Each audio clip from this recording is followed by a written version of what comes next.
kalian semua. Semoga kalian semua dalam keadaan sehat ya, dan tetap semangat belajar.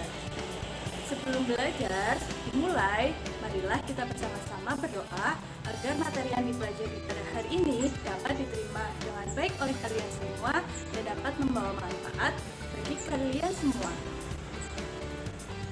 Nah, sekarang kita akan memulai pelajaran yaitu tema 7, kebersamaan, subtema 3, kebersamaan di tempat bermain. Tujuan pembelajarannya yaitu yang pertama, siswa dapat mengidentifikasi jenis keberagaman individu. Yang kedua, yaitu siswa dapat menjelaskan pecahan setengah, sepertiga, dan seperempat menggunakan benda konkret. Dan yang keempat, yaitu siswa dapat menggali informasi tentang sikap dan dapat menentukan kata sapaan dalam teks dongeng. Dan yang keempat, siswa dapat mengenal karya 3 dimensi. Nah, itulah tujuan pembelajaran pada pagi hari ini. Selamat belajar. Nah, sudah siapkah kalian belajar? Kalau sudah siap, siapkan buku siswa dan alat tulisnya. Nah, sekarang ayo anak-anak buka buku siswa halaman 125 dan bacalah teks yang berjudul Bermain di Kolam Renang. Bermain di kolam renang. Siti dan teman-temannya bermain di kolam renang. Mereka bermain berkelompok. Laki-laki membentuk kelompok, perempuan membentuk kelompok. Beberapa siswa berbeda suku, bahasa, dan agama. Semua kompak dan saling bekerja sama. Siti dan teman-temannya membagi kelompok dengan adil. Laki-laki dengan laki-laki, perempuan dengan perempuan. Setiap siswa mencari kawan main yang memiliki tinggi badan yang sama. Nah, setelah kalian membaca teks berjudul Bermain di Kolam Renang, ada beberapa jenis keberagaman. Ayo, siapa yang tahu? Nah, sebelumnya, apa itu keberagaman? Keberagaman adalah kondisi di mana terdapat perbedaan. Jadi, apa saja tadi keberagaman yang ada di dalam teks berjudul Bermain di Kolam Renang? Ayo, siapa yang tahu? Ya, betul sekali.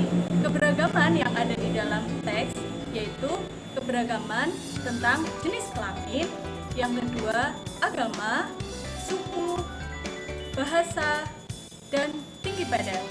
Nah, itulah beberapa jenis keberagaman yang ada di dalam teks berjudul Bermain di Kolam Renang. Setelah Siti bermain di kolam renang, Siti mengajak teman-temannya untuk memakan bekal yang sudah dibawakan oleh ibunya. Bekalnya yaitu 1 buah donat dan 2 buah pizza. Nah, Siti membagi 1 buah donat menjadi 2 bagian. Siti membagi 1 buah donat menjadi 2 bagian sama besar. Agar lebih jelasnya, perhatikan gambar berikut. 1 bagian donat dibagi menjadi 2. Nah, perhatikan 1 bagian donat berikut. 1 bagian donat dari 2 bagian donat dinyatakan dengan bilangan 1/2 atau dibaca setengah. Apa yang dimaksud pecahan setengah? Angka 1 adalah pembilang, menunjukkan berapa jumlah bagian yang ditunjuk. Dan angka 2 adalah penyebut, menunjukkan jumlah seluruh bagian. Kemudian, Siti membagi 1 pizza menjadi 3 bagian sama besar. 1 bagian pizza dari 3 bagian pizza dinyatakan dengan bilangan 1/3 atau dibaca sepertiga. Apa yang dimaksud pecahan sepertiga? Angka 1 adalah pembilang, menunjukkan berapa jumlah bagian yang ditunjuk. Angka 3 adalah penyebut, menunjukkan jumlah seluruh bagian. Nah, Pizza yang terakhir, Siti membagi menjadi 4 bagian sama besar. Satu bagian pizza dari 4 bagian pizza dinyatakan dengan bilangan 1/4 atau dibaca 1/4. Lalu apa yang dimaksud pecahan 1/4? Angka 1 adalah pembilang, menunjukkan berapa jumlah bagian yang ditunjuk. Angka 4 adalah penyebut, menunjukkan jumlah seluruh bagian.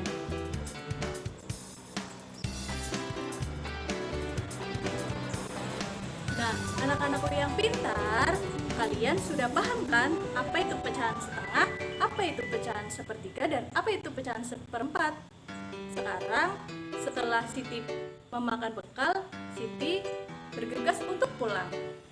Sesampainya di rumah, Siti teringat bahwa ada tugas yang diberikan oleh Bu Guru, yaitu membaca dongeng yang berjudul Semut dan Belalang.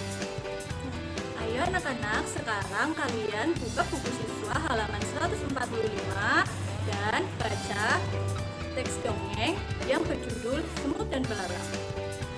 Semut dan Belalang. Lala bertanya, "Kamu mau kemana, Mumut?"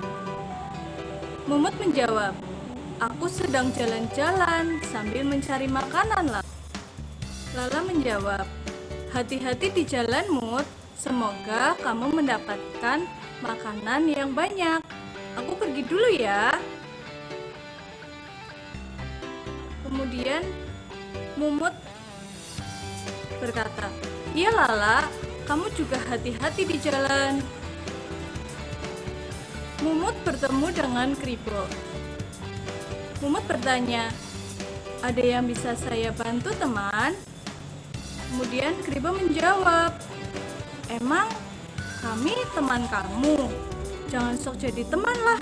Sekarang cepat serahkan makanan itu." Mumut menjawab, "Aku tidak akan menyerahkan makanan ini. Aku mencarinya dengan susah payah." Nah, itulah dongeng yang berjudul Semut dan Belalang. Apakah kalian tahu sikap belalang seperti apa, sikap semut seperti apa, dan sikap kribo seperti apa? Ayo coba, ada yang tahu tidak? Ya, sikap semut yaitu ramah dan bekerja keras. Kemudian sikap belalang yaitu ramah. Dan sikap kribo yaitu sombong dan ingin menang sendiri. Nah, selain tugas membaca, guru juga memberikan tugas untuk membuat patung hewan dari tanah liat atau plastisin. Patung tanah liat atau plastisin. Patung yang terbuat dari tanah liat atau plastisin merupakan karya 3 dimensi. Mengapa dikatakan karya 3 dimensi? Ada yang tahu anak-anak? Karya 3 dimensi yaitu karya yang memiliki panjang, lebar, dan tinggi. Nah, patung yang terbuat dari tanah liat juga memiliki panjang, lebar, dan tinggi. Jadi, patung dari tanah liat termasuk dalam karya seni 3 dimensi. Nah, selain itu, coba kalian lihat beberapa contoh.